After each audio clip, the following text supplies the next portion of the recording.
자, 업무적인 교통사고 나면 산재 처리가 유리합니까? 교통사고로 처리해야 됩니까? 둘 다 중복해서 처리받을 수 있습니다. 아, 그래요? 둘 다 네. 중복 처리가 가능합니까? 예, 예. 네, 한 가지 질문이 있는데요. 예. 과실이 많은 경우에는 산재가 유리하고 예. 과실이 없는 경우에는 자동차 보험이 유리하다. 맞죠? 일반적으로는 거의 그렇다고 보시면 됩니다. 네.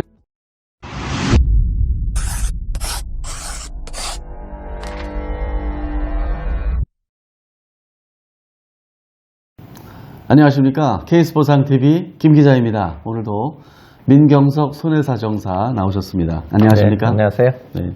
오늘은 업무 중에 이제 교통사고 나는 경우 있지 않습니까? 뭐, 그럴 경우에 이거를 산재 처리로 해야 될지, 그게 더 유리한지, 아니면 교통사고 처리하는 게 유리한지 궁금하시지 않습니까? 오늘 그 점에 대해서 좀 다뤄보겠습니다.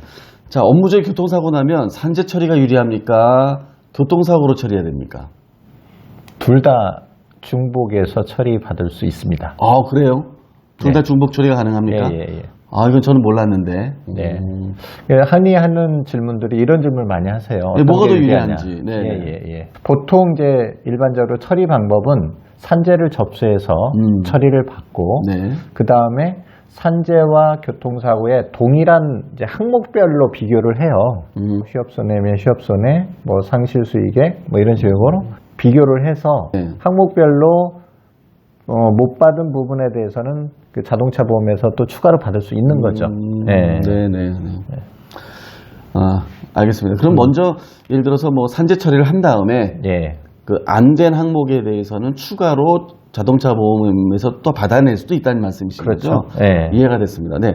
자, 그러면 하나씩 보시죠. 먼저 치료비 항목 어떻습니까? 치료비는 보통 이제 산재에서는 요양급여라고 그래요. 네네. 그래서 역시 산재공단에서 병원으로 직접 치료비를 지불을 하게 되거든요. 그렇죠. 예. 자동차 보험도 지불보장이라고 그러죠. 네네. 그래서 지불보증을 통해서 이제 자동차 보험 회사가 직접 치료비를 지불하게 되는데 방식은 같아요. 근데 이 치료비 항목이 산재가 좀 비급여 항목이 많아요. 네네. 그래서 내가 직접 자기 부담해야 되는 치료비 항목이 좀 많은 편이에요. 아, 그렇군요. 네, 그래서 내가 받지 못한 부분, 내가 직접 지불한 부분에 대해서는 이제 자동차 보험에 치료비를 청구를 할 수가 있어요. 네. 그러면은 이제 충분히 둘 다 보상이 가능하죠. 알겠습니다. 그러면 후유장애의 경우는 어떨까요? 이건 좀 복잡할 것 같은데요. 후유장애의 경우에는 이제 방식이 좀 다르다고 생각하시면 돼요. 아, 계산하는 방식이요? 예. 뭐 간단히 정의하면 산재는 정해진 금액을 딱 받는다고 생각하시면 되고, 네네. 자동차 보험은 뭐 소득이나 뭐 과실, 가동 연한이라고 그래서 나이와도 관련돼 있고 차익이 있을 수 있거든요.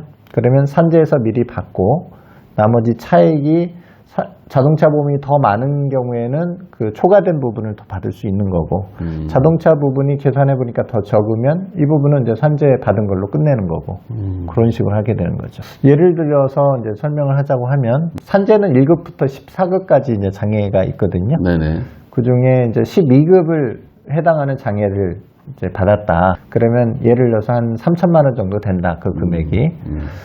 근데 이제 자동차 보험은 맥브라이드라는 장애평가법을 쓰는데 네. 이 장애율이 몇 프로 되고 그 사람의 소득 또 가동 기간이라고 해서 일할 수 있는 기간 이런 것들을 산정하게 되는데, 예를 들면 30세 있는 사람이 영구 장애를 받게 되면 이제 65세까지 일을 할 수 있는 가동 기간을 계산을 해요. 그러면은 35년이 계산이 되잖아요. 네. 근데 60세이신 분이 뭐 다치신 경우에 영구장애를 받았다. 그러면 60세부터 65세까지 5년밖에 계산이 안 되잖아요. 그렇죠. 그러니까 똑같은 장애율이지만 30대가 다치신 분은 뭐 한 1억 정도 나올 수 있고 60세이신 분은 뭐 1, 2천만 원밖에 안 나올 수 있어요. 네. 그런 경우에는 산재에서 이미 이제 3천만 원을 받았잖아요. 네. 그렇기 때문에 이 3세대이신 분은 이제 차액 3천만 원을 빼고 7천만 원을 추가로 받을 수 있고, 이제 네. 60대이신 분은 오히려 산재에서 받은 게 더 많잖아요. 그렇죠. 그러니까 받을 게 없는 거죠. 네. 후유장애 부분에 대해서는 산재에서 받고 끝내는 건데 이 부분을 자동차 보험으로 처리한다고 하면 이제 조금밖에 못 받겠죠. 그렇군요. 예. 그러니까 이제 나이라든지 이런 거, 아까 뭐 맥브라이드 방식이라고 그랬나요? 예, 예. 그러다 보니까 정액으로 받는 게 유리한 경우도 있고, 이제 그거에 따라서 맥브라이드 방식인가요? 이제 그에 따라서 이제 불리할 수도 있겠다. 이제 그런 예, 말씀이시네요. 자, 그러면 휴업손해는 어떻습니까?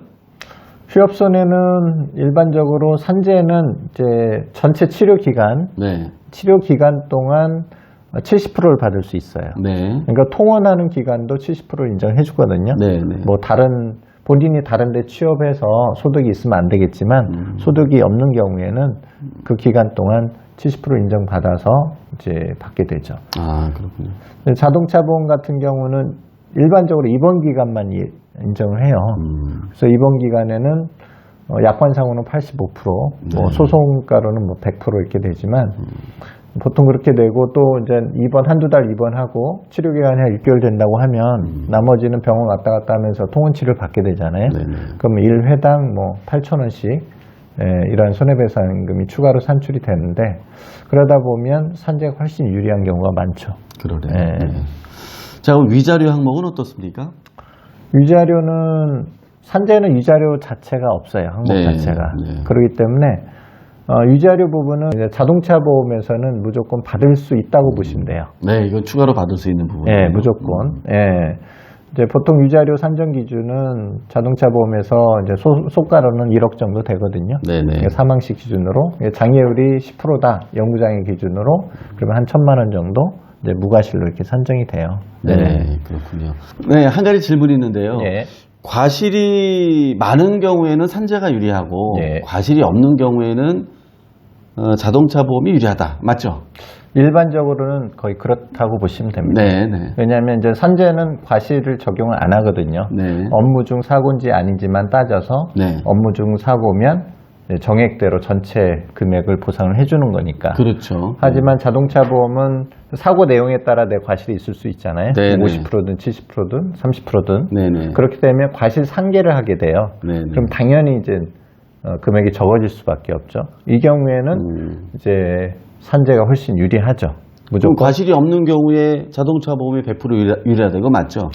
그건 또 아니에요. 아, 그래요? 왜냐하면 아까 후유장애와 관련해서 좀 살펴보셨잖아요. 네네. 후유장애 평가 방법에서 나이 많은 사람은 가동연한이 적기 때문에 일할 수 있는 연한이 적기 때문에 금액이 산재보다 적어질 수 있다고 그랬잖아요. 그러니까 이제 산재는 이제 정액으로 나오는 거고, 네네. 이건 이제 나이나 이런 것들을 다 따져서 나오기 때문에 과실이 없는 경우에도 산재가 유리할 수도 있어요. 아, 그러네요. 예. 사실은 뭐 실무적으로 들어가 보면 좀 다른 경우도 있어요. 아, 그래요? 예, 이거 조금 복잡할 수는 있는데, 근데 산재가 사실은 좀 장애 인정받는 게 굉장히 좀 타이트한 경우들이 있어요. 네네. 그런데 이제 교통사고의 경우는 장애를 이제 한시적으로 장애를 좀 인정받아도 장애율이 좀 높고 이런 경우들이 있거든요. 네. 그런 경우에는 과실이 좀 있더라도 어떤 경우에는 교통사고로 처리하는 게 유리한 케이스들도 있을 수는 있어요. 이 부분은 뭐 전문가의 도움이 좀 필요하실 부분 같은 느낌이 듭니다. 또 하나 질문이 있는데요. 네. 이제 업무상 교통사고라기보다는 이제 출퇴근 시의 사고, 네. 시에 사고가 된 경우도 산재 처리 됩니까? 이게 예전엔 좀 분쟁이 많았어요. 네네. 그래서 뭐 통근버스를 이용하는 경우만 인정이 되고 그랬었거든요. 네. 근데 2018년 1월 2일 후로 산재법이 개정이 되면서 출퇴근 사고도 인정이 돼요, 기본적으로. 아, 네, 되는군요, 이제. 예, 근데 이제 통상적으로 다니는 길로 다니다가 사고가 나야 되는 거거든요. 그러니까 이제 온전히 출퇴근임을 인정할 수 있으면 된다는 얘기네요. 예, 막 중간에 뭐 이모집 갔다 오고 할머니집 갔다 이러면 안 되고요. 예. 그 무슨 말씀? 들렸다 가면 안 되고. 어쨌든 다행이네요. 이제 출퇴근과 관련해서는 인정이 된다. 예. 알겠습니다. 근데 이렇게 보니까요, 지금 이제 사고가 났을 경우에 이제 산재 처리해야 되지 않습니까? 일단. 근데 그거는 이제 뭐 근로복지공단에 이제 처리하면 되고. 네. 그리고 나서 이거를 추가적으로 또 교통사고로 또 받아내야 되기 때문에 제가 봤을 때 이거는, 전문가인 손해사정사 분들한테 도움을 얻으셔서, 처음부터 산재 처리 하시고, 그 다음에 나머지 그런 것들이 어떻게 좀 처리가 더 안 됐는지를 좀 찾아서 좀 보상을 더 받으시면 큰 문제 없으시리라 이렇게 봅니다. 오늘 좀 복잡하지만 좀 많은 내용을 살펴보신 것 같아요. 네. 오늘 좀 다뤄주신 내용, 업무 중 교통사고 시 산재 처리, 교통사고 처리 어떻게 해야 되는지 배웠는데 간단히 요약을 좀 해주시죠. 기본적으로 산재하고 이제 교통사고의 자동차 보험을 둘 다 접수해서 치료받을 수 있는데요. 네, 먼저 산재를 처리를 받고 네, 산재에서 이제 못 받은 부분 이런 부분에 대해서 자동차 보험에서 추가적으로 받는 게 대부분 이제 유리한 경우라고 볼 수 있습니다. 네, 특히 이제 과실이 많은 경우에는 이제 산재를 먼저 처리하시는 게 좋고요. 과실이 없는 사고도 가벼운 사고 같은 경우는 산재가 좀 번거로울 수 있으니까 그냥 자동차 보험으로 처리하고 좀 규모가 되는 사고들은 산재로 하시는 게 일반적으로 유리하다고 볼 수 있습니다. 네, 알겠습니다. 어쨌든요, 지금 이제 그 손해사정사 전문가의 도움을 받으면 이 문제를 좀 잘 해결하실 수 있으리라 봅니다. 네, 지금까지 K스포츠상TV 김기자였습니다. 민경섭 손해사정사였습니다. 네, 구독과 좋아요 꼭 눌러주시고요. 이렇게 시청해 주셔서 감사합니다. 감사합니다.